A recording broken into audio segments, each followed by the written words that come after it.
Hello YouTube, this is VidHead85 and we have another Am I the Asshole? But it's something that it's on the subject of something that I think is very necessary. So here we go.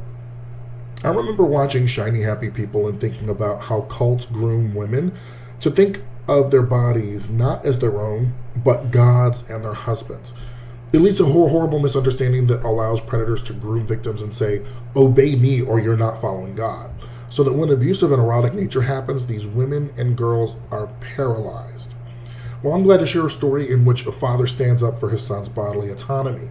What people need to realize is that consent is not only erotic in nature, but it is yours to give and withdraw. If consent cannot be withdrawn without adverse effect, it is coercion, not consent. So here is the post.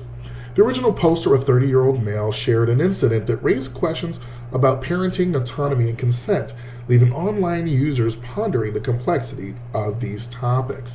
The story unfolds within the cozy confines of a family dinner. OP was hosting his wife's friend for dinner.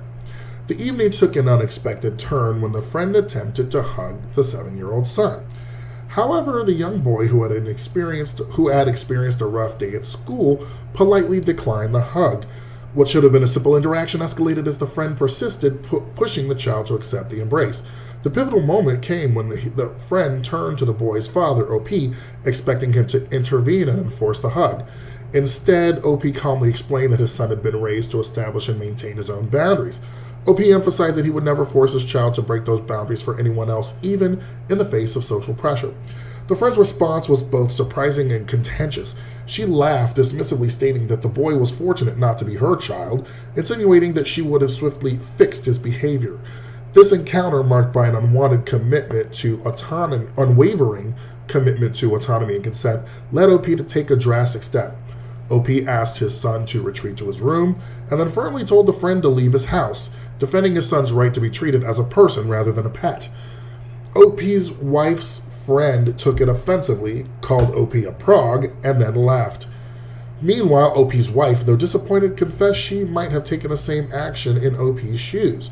With this as a background, OP turned to the online community to seek advice if he did anything wrong. Okay, we have 3 comments here. The first comment is, that woman indeed was treating your son like a pet. Also, that whole thing of trying to force kids to hug or cheek kiss older people, even when the kid does not want to. Thanks for teaching your son not to accept it.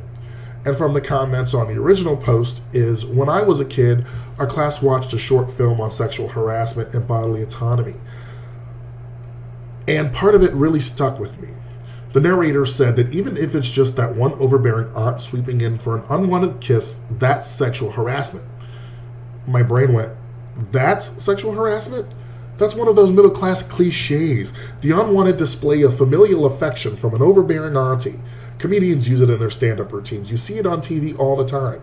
It made me realize that the boundary wasn't where I thought it was, that society had normalized something inappropriate. And the last comment here, yes, even children have the right to set boundaries about their physical person. She's being absurd for thinking otherwise, and her comment about your parenting versus hers was condescending and unnecessary. So I commend OP for making it very clear that society normalizes the breaking of boundaries by family members or adults to children. No is a complete sentence, and children deserve to have boundaries respected. My verdict is also not the asshole. Thank you for joining me for this episode here, and have a great one.